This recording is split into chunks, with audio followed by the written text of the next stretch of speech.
Welcome back. Welcome back. As we told you, we're talking football and cricket. Now, the Trinidad and Tobago Soca Warriors played on Friday against Barbados. We have some highlights. Let's watch these highlights. Then I'll introduce our guests as well, who is, of course, Sean Fuentes. He's the Director of Communications and in charge of the media at the Trinidad and Tobago Football Association. But before we talk with Sean, I feel it right. Let's have a brief look at some of the highlights of that match. Trinidad and Tobago versus Barbados.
Yes, welcome back. You would have just watched those goals. Sean Fuentes has joined us, as I told you. Sean, tell us about the atmosphere after that victory on Friday. What's the mood like in the camp over the weekend?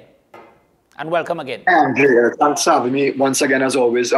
Very, very upbeat, good victory for the team, a much-needed victory, the return of international football to our shores for the men's national team, and a convincing victory at that. But just before we proceed, Andrew, on behalf of the team and the Trinidad and Tobago Football Association, we'd like to express our condolences to the family of Blacks. Obviously, you would have seen when we put out the highlights that we did play his song in the background, and we have been using his song in the build-up to tomorrow's match against Guyana. Very untimely passing, and we want to obviously express our deepest sympathy to the family and the soccer fraternity.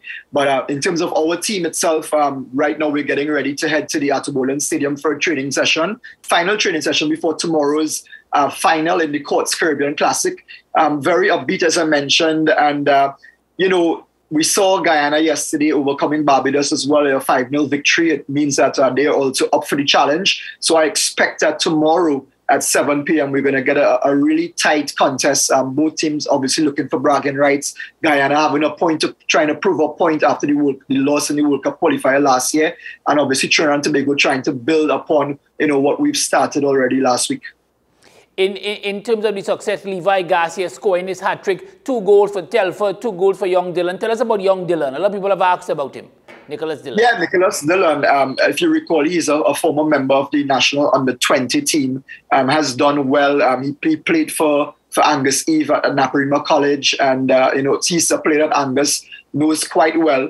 He had a stint in Europe, in Belgium, didn't last very long, and he has been back on home shores, actually not playing football for the last 2 years. He actually was working at Caribou. But he kept up with the game. He kept keeping himself fit, kept playing, kept training, and Angus again spotted him during the recent TTFA Interzonal Series, where we had the national team playing scrimmages against the various zonal teams. And Angus felt that he looked good enough to get an invitation back into the national squad.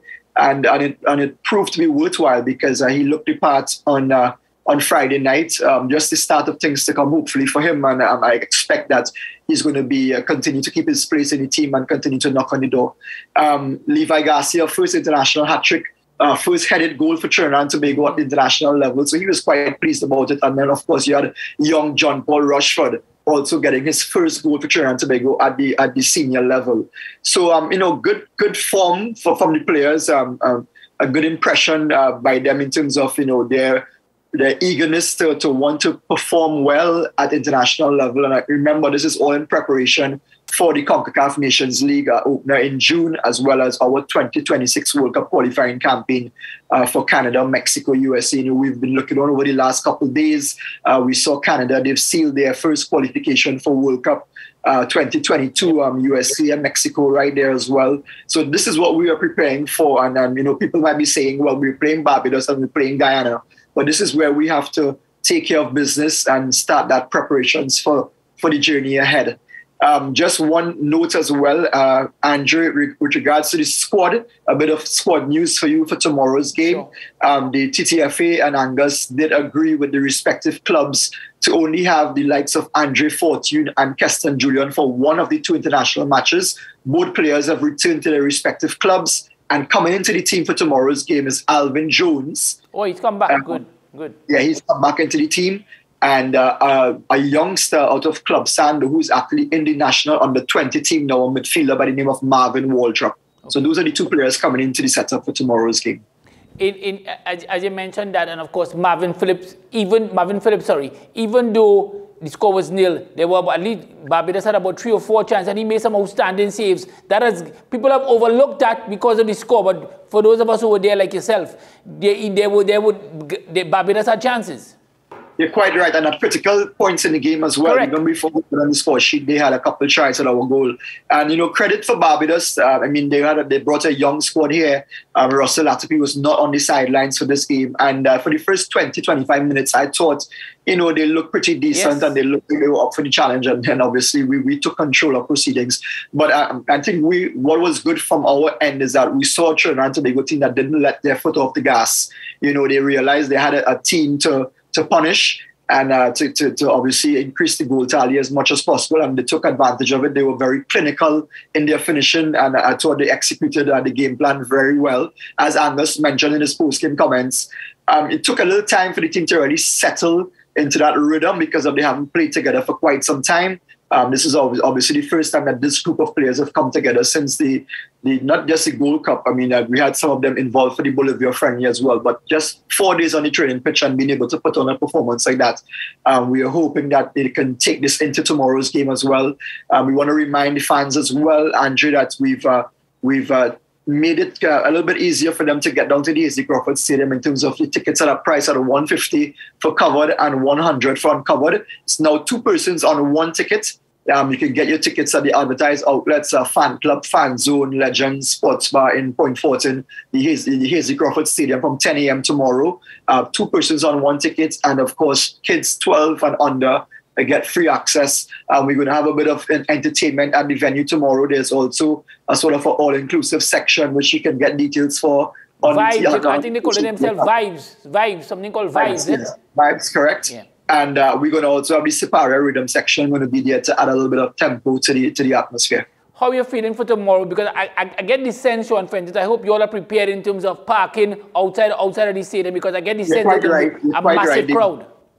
The local organizing committee has had to, readjust its strategy and its set up for tomorrow's game because we're expecting a bigger crowd. So you're going to have an increase in security in terms of logistics, parking.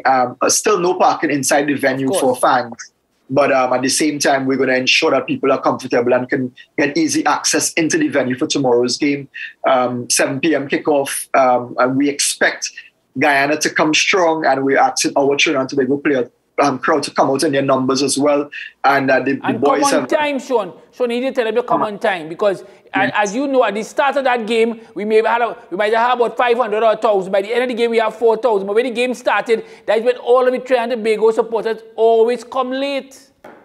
Yes, and we want them to be that 12-man support, to be there from the opening whistle. Yeah. Come and be part of creating that atmosphere at the venue, because this is a starter or preview of things to come. Obviously, we have the Women's World Cup qualifier in Tobago on April the 12th, and we will have more international matches as the months go along this year, with the Nations League coming up, and obviously Angus and the TTFA will be working to try to bring as much as international football back to our shores for the course of this year. So this is part of it, and as I mentioned, we have our work cut out for us tomorrow. We are preparing for it. The boys will be on the training pitch at Archibald Stadium in about 45 minutes or so. And, we're really happy to see how things panned out on Friday, and looking to continue that momentum in tomorrow's affair.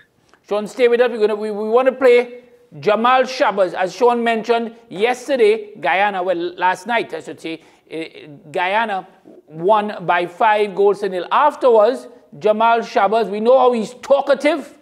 Well, let's listen to what Jamal Shabazz had to say, and I'll talk more with Sean Fuentes. Well, I think we all know Angus likes to play kickball.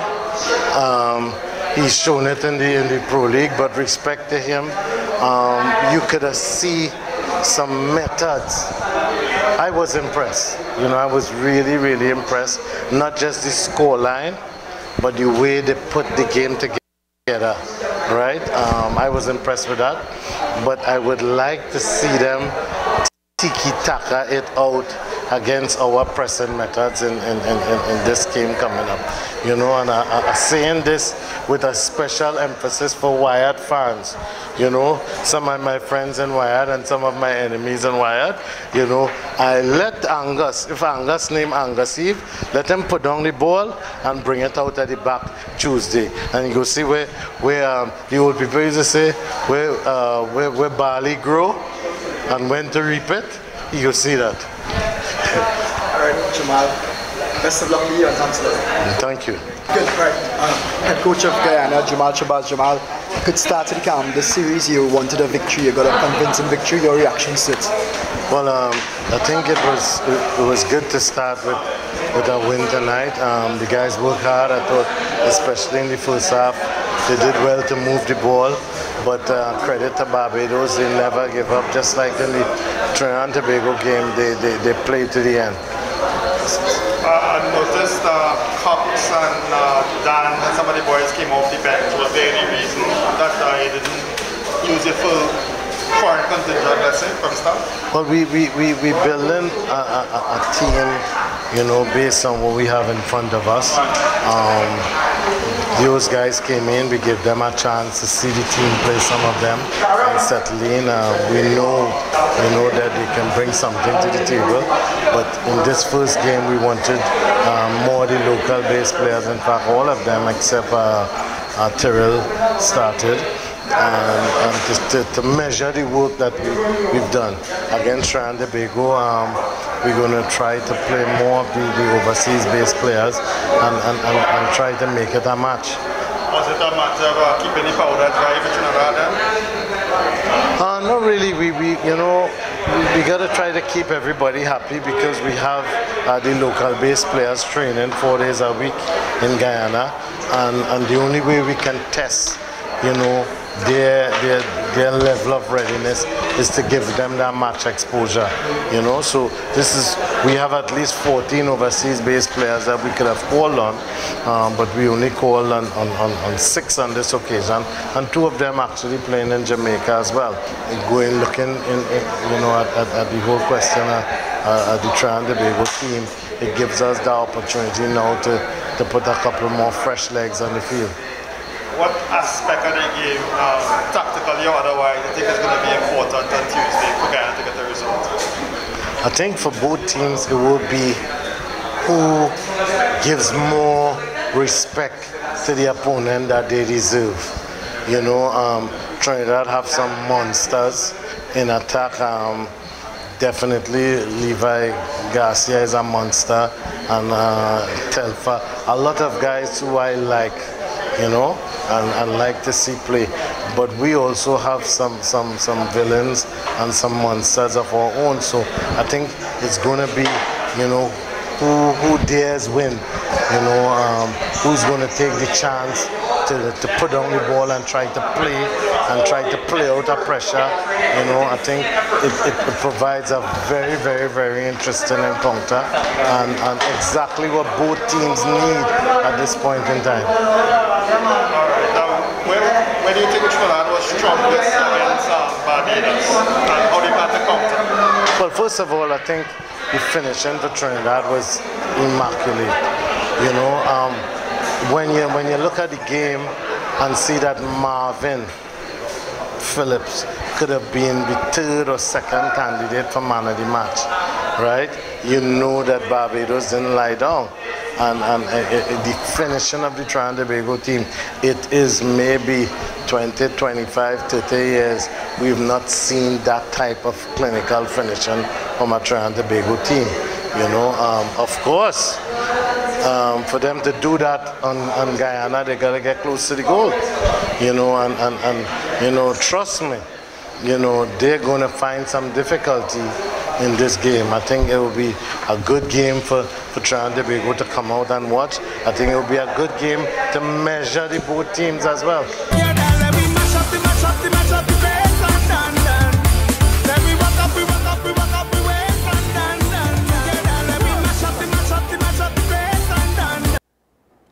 Sean, Bajan talk from the man himself, Sean. How when you interviewed him, Sean, when you interviewed him, Sean, how you tell her? Anyway, go ahead, let me hear you. You talk, David, you know he is. I'll tell you something, Andrew. I love it, and we love it as well. I think it's just what the doctor ordered ahead of an encounter like this. You know, in the past, it used to be a sort of a Trinidad and Tobago, Jamaica rivalry in the Caribbean. It's still a rivalry in terms of that derby. But I think as the years passed on now, it's a Trinidad and Tobago Guyana rivalry. Yes. We have it in cricket. Now we have it in football. And I'm really excited to see how things will turn out tomorrow. I think the players and the head coach looking at this, it's the sort of banter and the sort of gamesmanship you want ahead of a football game. Jamal is good at that. I'm going to get Angus to respond to this as well at the pre-match comments at training later today when we have that media window. I'm quite excited to see what Angus is going to say. But, you know, the players were talking about it today in the camp, obviously looking on and seeing the interview, the post-game comments from yesterday. So I'm really excited about it. And I know I think we're in for quite an encounter, a hot encounter tomorrow night at the AC Crawford Stadium. So when you look at this team, having been around the team over the years, when you look at this team itself. What I like about this team, or what I saw on Friday, was a sort of chemistry whereby, unlike what I read about the game between Guyana and Barbados, when Trinidad and Tobago, and you told me it's similar as well, when Trinidad and Tobago made their substitutes, it was almost as if the substitute easily adopted into the style of football, and there was not a change, meaning that the energy continued. Normally when they make substitute, because in commentating the game, we all think sometimes when you're leading 4-0 and 5-0 and you make substitutes, the level drops. There was no dropping of level on the Trinidad and Tobago team. I observed that as well, and I think that's credit to Angus and his staff, the way they've worked with the players, that synergy they're trying to create. Obviously, prior to this international window, Angus has been hard at work with a group of the low home-based players. We've been training consistently for about 3 to 4 days per week for the past month or so. And this is what it takes to get that. And of course, a lot of these players would have played already in the past with the overseas players as well, at some level, either at club level or at international level. So, with them coming back into the mix, it was a sort of a natural synergy, creating that synergy, meshing again, and putting it out there on the field of play. One of the critical things about international football is that it's important to have the players playing international matches. It's you can do whatever you can do. You can work as hard and do as much in training, but actually going up against an international team in that sort of environment is what is necessary. And this is a good start for us ahead of the rest of the campaign, or the rest of the calendar for 2022 into 2023. And as I mentioned, World Cup qualifiers is going to be upon us before we know. The World Cup is in Qatar in 2020, in November, December. But then, the qualifiers for 2026 is right there. So it's important that we see this sort of progress. It's a good indication of the talent and the level of players we have available to us. And, once the administration and the coaching staff continue to do things the right way, and get through the challenges that we're currently facing, then, things are looking up for football in the country. We're not going to get carried away by this result on Friday. It's just a stepping stone to continue, because now what you will find happening is that once we can continue to do well against these teams, then you start facing the likes of Jamaica, Haiti, Curacao. You start to look outside of the Caribbean region. The teams that are doing well and dominated at CONCACAF level now, the likes of Mexico, Panama, Canada is a team that we've been on par with in the past, and they've kind of slipped ahead of us now. So these are sort of the games that we will be looking forward to in the coming months. Let's talk a little bit about the defense. When you look at the defense, we saw young Kareem Moses. Tell us a little bit about him. He started, in my opinion, a little bit shaky, but he got better as the game progressed. Yeah, he's another one of those players who came up under Angus. Yeah, he played for Angus at the under-23 level in the past at the Olympic qualifiers. He had a stint in Finland. He's playing in Finland right now, and he has played in the US as well at a reasonably decent level. Has had a chance to play with the senior team before. He was in Dennis Lawrence's squad for the latter part of the qualifiers for 2018, but then had a bit of a layoff, and I think he's worked his way back into the team now, into contention, and I think maybe, playing in front of a home crowd and playing for the national team for the first time in quite some time, maybe a bit of nerves, but I thought he settled well as the game progressed, and it'll be interesting to see how things pan out for him tomorrow. Of course, we have the experience. Rodolfo Abubakar is also in the team, and he possibly could get some playing time tomorrow, I believe.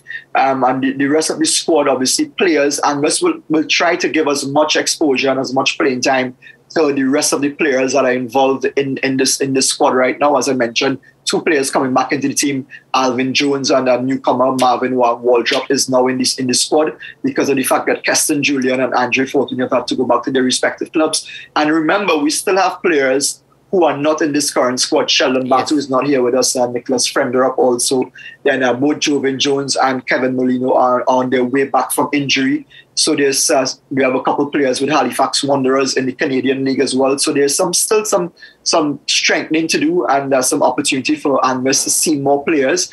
Angus is also off to the US, to DC, in later this month for an international combine, where he's going to see some of the talents and some of the players who are eligible to play for Trinidad and Tobago over a 2-day period in DC. So he's obviously looking to increase his pool at all levels, under 20 and the senior team. And I think it's an exciting period for us to see what is at stake out there. Tristan Hodge, let's talk about, because we thought we would have seen Tristan Hodge, but we didn't see him. But we know we'll see him tomorrow because we know Julian is not there, so he will.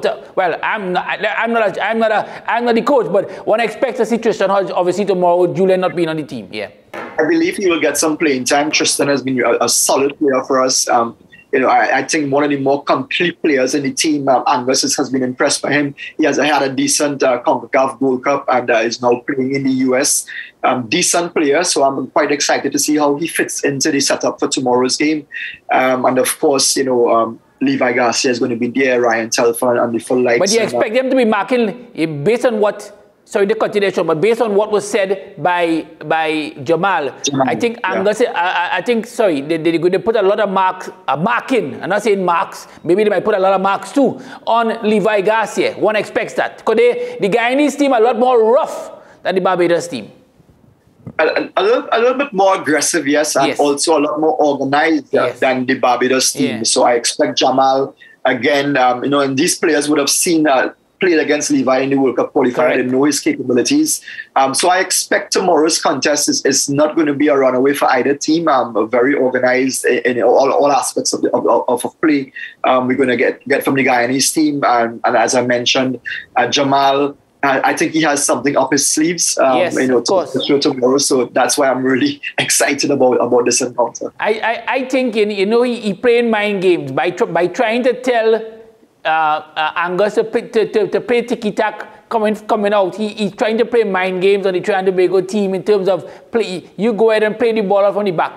I will stop that. But I think he wants Trinidad and Tobago to play the long ball, which doesn't suit the Trinidad and Tobago team, obviously, to play the long ball. I think he wants that. That's what his plan is. One of his plans, anyway. What about the goalkeeper? Remember last time when he played against Guyana, their goalkeeper wasn't the best in the world. Has that changed in any way? Well, I mean, he looked pretty okay last night against Barbados. Not much to test. I think Barbados had a lot less tries on goal yesterday than they would have had against Trinidad and Tobago. I think they just look a bit jaded. And of course, Friday's match would have been a very difficult one for them in the long run. So having to just one-day recovery, they didn't really look full of energy last night against the Guyanese team. So it's difficult to say how the Guyana defense or their goalkeeping department is going to shape up for tomorrow's game. But that's not my concern right now, as you would know. Yeah. We want to ensure that we do our parts and our team is as ready as best as possible for the encounter because we want to continue our winning ways and continue this momentum going into the Nations League in June. As you go, I must ask you, obviously, and you already mentioned it, we already know that Canada is on top of the group, and unless Costa Rica beat the USA by 9-0, Costa Rica is going to be fighting for fourth with Panama, obviously, right? Unless they had to win by 9-0, which is, I'm not saying impossible, but very hard to see materialize, obviously. You're right about that, but I must say I am impressed by the way Costa Rica fought back in their last few matches because at one point it looked as though they weren't even going to be in the top four, and they kind of built momentum and they took that into the last 3 or 4 games. So I expect that they're going to get the 4th place spot. USA obviously will seal qualification. I don't think there's any stopping them right now based on their current form. And obviously Mexico and Canada, the other teams that are going to represent our confederation in the World Cup. So congrats and credit to them. They've done their work. They've achieved what they set out to. And now it's for teams like Trinidad and Tobago and Guyana and the rest of the CFU, the likes of Jamaica as well, Haiti, Curacao, Grenada is also trying there in Europe right now, playing a series of international games. We have to get our house in order. Yeah. And again, international football is so crucial. This is why we are trying to take advantage of these FIFA windows to ensure that when competition time comes around, we are as best prepared as possible. I saw recently, actually, that just as when Dennis Lawrence was there, Suriname went to Thailand and they lost by 1-0. So we can't forget Suriname either. And just like Curacao, Suriname has increased its talent pool. They have a lot more players from the Netherlands that they've gotten their passport sorted out for, and they are now eligible to play for Suriname. So we can expect quite a different Suriname outfit by the time Nations League come around and World Cup qualifiers. The good news is that USA, Canada, and Mexico are not going to be trying to qualify in 2026. So already you eliminate the top 3. Which must they have be good automatic spots because of the fact that they're hosts, but it means also that other teams now have realized that, hey, we have a much better chance to qualify. They're going to be putting a lot more into the organization and planning, of their respective teams for the qualifiers. And it means that we here, Andre, in Trinidad and Tobago, we need to do the same. We cannot allow any time to go by. Agreed. Or else we have to put everything out if it is that we are serious about World Cup qualifying for 2026. As you go, a message to the people of Trinidad and Tobago. For tomorrow, 7 o'clock is the kickoff. The gates open at 5 o'clock, people. 5 o'clock. Don't be the normal Trinidad. Because people were telling me 6:45 they were trying to come in. Some of them had parking problems, I know. But there is a general habit. Because we were commentating, Sean. By the time I look up at halftime, I say, where all these people come from? But a lot of them say they were in the line, as the case may be. So have efforts been made to make sure the line moves faster, all these things? So that's one of the things that we've put in place for tomorrow. They're going to have a greater opportunity, a bigger access into the venue, so we won't have that sort of bottleneck with the fans, because obviously we're expecting greater numbers tomorrow. What I would say to the fans is if you don't have your ticket in hand as yet, get to one of the venues or get down to the Hazy Crawford Stadium from as early as 10 a.m. 2-on-1 tickets. You can ask for a better deal night before the holiday. Come out and look at good international football. Come and be the 12th man for Trinidad and Tobago. We're going to try to do this one for Blacks, obviously, in dedication in memory of him. And, set the momentum, continue the momentum for Trinidad and Tobago football and the reopening of sport in the country on a whole.